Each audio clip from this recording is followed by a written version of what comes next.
Donc, pour avoir plus d'analyse, j'ai actuellement en ligne de la TV internationale M. Medhat Al-Melighi, notre ambassadeur, ex-ministre adjoint des Affaires étrangères. Monsieur l'ambassadeur, vous êtes toujours le bienvenu et bon ramadan. Merci, bon ramadan à vous aussi. Bonne journée. Merci beaucoup pour nous rejoindre à travers la ligne de la TV internationale. Et permettez-moi de vous poser une question très importante. Pourquoi on trouve que à chaque pas, il y a beaucoup de mensonges en ce qui concerne l'Égypte, en ce qui concerne son rôle, en ce qui concerne sa vision? Pourquoi à chaque pas on trouve qu'il y a beaucoup des allégations qui sont lancées contre l'État égyptien quand on parle de, que ce soit le sujet de la Libye, du Soudan, de Gaza, le sujet du gaz dans la mer Méditerranéenne? Pourquoi de plus en plus des allégations?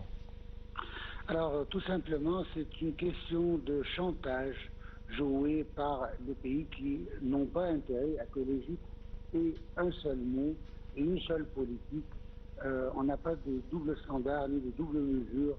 On a toujours joué de la même manière. N'oublions pas, par exemple, que en ce qui concerne le conflit le plus sanglier du monde, pas du monde, je veux dire de l'Europe, je parle ici du conflit russo-ukrainien, que l'Égypte a condamné la Russie pour son intervention et ses attaques sur l'Ukraine, de la même manière qu'on attaque Israël pour ses agressions contre le peuple palestinien. Alors, la question n'est pas une question de préférence, n'est pas une question de goût personnel ou de goût ou de l'intérêt du pays, mais simplement c'est une question de principe et du droit international que l'Égypte a une histoire à le respecter. Tandis que quand on regarde et on observe la politique extérieure des pays européens, on trouve ce qu'on appelle le double standard et le double poids.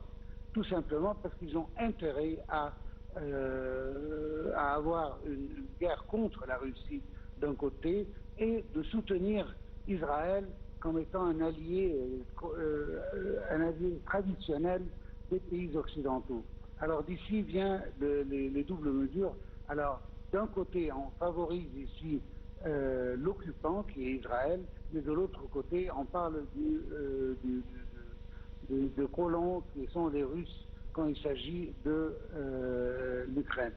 Et à cause de cette politique égyptienne qui est totalement alignée avec le droit international, alors on ne trouve que les mensonges pour pouvoir donner un esprit de brouillard en ce qui concerne les politiques égyptiennes. Ouais. J'aimerais quand même vous poser cette question.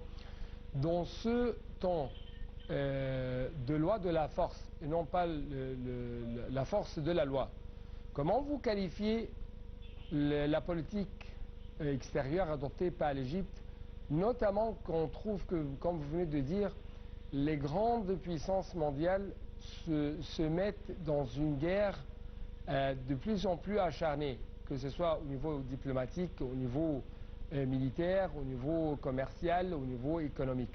Comment vous qualifiez la politique égyptienne adoptée vis-à-vis de tout ça, non seulement dans le domaine politique ou diplomatique, mais aussi dans le domaine économique?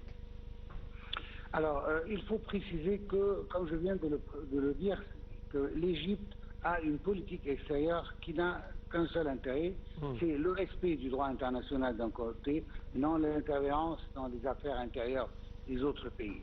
À côté de nous, juste sur nos frontières, que ce soit ouest ou sud par exemple, que ce soit en Libye ou au Soudan, l'Égypte n'a pas de demande dans les ressources de ces pays. Et on a toujours appelé que les problèmes de ces pays, et cette inquiétude dans ces pays qui règnent, doit être réglée au niveau national sans interférence de les pays de l'étranger. Et à cause de cela, on peut qualifier la politique égyptienne d'une politique qui est vraiment impartiale et qui n'a que pour but, c'est de restaurer la paix dans les pays voisins. L'Égypte, malgré qu'elle possède une armée qui est considérée une des plus grandes 10 armées du monde, n'a jamais utilisé son armée pour attaquer d'autres pays. Notre armée nationale n'a toujours eu pour but que de défendre les intérêts nationaux et de défendre les frontières du pays, Ouais. sans agresser d'autres pays ou entités. Et d'ici vient le respect de l'Égypte pour être un médiateur dans tous les conflits régionaux et même mondiaux. Ouais. L'Égypte a essayé de remédier même la situation entre la Russie et l'Ukraine, que ce soit dans un contexte singulier en tant que l'Égypte, ou même dans un contexte africain. On avait déjà vu un comité du pays y inclut l'Égypte pour pouvoir trouver une solution à cette question. Parce que tout simplement l'Égypte a toujours gagné le respect des pays à cause de sa politique dont je viens de décrire maintenant. Ouais. Il y a, si je puis dire, des surenchères sur le rôle égyptien. Comment la diplomatie égyptienne, la politique extérieure adoptée par l'État égyptien traite ce sujet, les surenchères sur le rôle égyptien, que ce soit au niveau mondial ou au niveau régional, ou quand même dans la question de la bande de Gaza, la question palestinienne. Alors, le rôle égyptien dans tous ces problèmes-là est toujours en faveur des peuples et des oppressés. On l'a déjà vu, notamment récemment dans la question palestinienne. L'Égypte a pu présenter une initiative égyptienne qui est maintenant devenue une initiative arabe pour montrer qu'on peut vraiment reconstruire la bande de Gaza sur une période qui s'étend sur un écart entre 3 et 5 ans, et en même temps, on n'a pas besoin d'expulser les citoyens palestiniens. Alors ça, c'est un plan adopté par les pays arabes et qui a reçu l'accord et l'enthousiasme de la majorité des pays du monde. Certainement, on reconnaît quelques pays qui n'ont pas jusqu'à maintenant voulu reconnaître l'efficacité de ce plan égyptien arabe. Mais je trouve qu'à la fin du compte, il n'y a que cette solution qui est valable pour pouvoir arriver à une solution pacifique. Ici vient ce que vous venez de mentionner en ce qui concerne le rôle d'Égypte dans les conflits régionaux et en même temps sans devoir nous intervenir dans les affaires intérieures des autres pays. Oui. La question palestinienne, c'est une question stratégique. C'est une question avec laquelle on a tous vécu depuis le premier jour. On s'est battu pour pouvoir restaurer le droit palestinien, malgré tous les sabotages du côté israélien pour ne pas arriver à une solution pacifique. Mais on continue quand même. On vient juste de présenter une initiative. Monsieur l'ambassadeur, vous venez de dire que je ne trouve qu'au bout des choses que le plan égyptien qui va être appliqué sur le terrain. Donc, c'est votre vision. C'est pourquoi, permettez-moi de vous poser une autre question. Quels sont les obstacles qui sont maintenus sur le terrain, que ce soit au niveau politique, logistique, économique, pour rendre le plan égyptien, le plan arabe, applicable? Je parle avec plus de précision des obstacles de la part des pays. Ou comment, quand même, est-ce que vous trouvez qu'il y a des obstacles de la part des Américains, de la part des Arabes, de la part des Européens? Sans aucun doute. Alors le plan, malgré adopté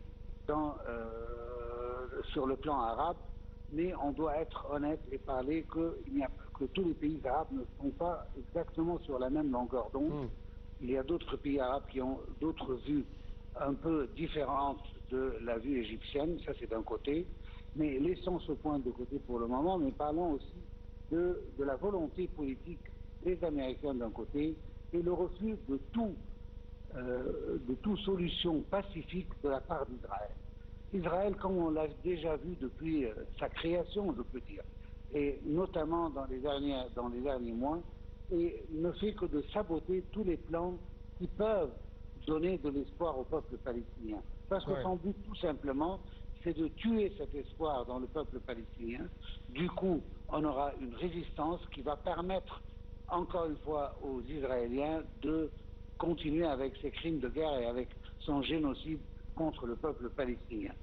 Parce qu'à la fin du compte, avec la force d'Israël, avec le support militaire, économique et diplomatique américain, Israël peut continuer à massacrer le peuple palestinien sans aucune intervention, tout simplement parce que les pays européens qui peuvent jouer un rôle jusqu'à maintenant, malgré leurs paroles assez concernées, mais Ouais. ils ne prennent pas des étapes concrètes vis-à-vis d'Israël. On n'entend pas parler de sanctions, on n'entend pas parler de retrait d'ambassadeurs, à part un seul pays qui était l'Irlande, et c'était à cause du refus israélien et non à cause de l'Irlande même.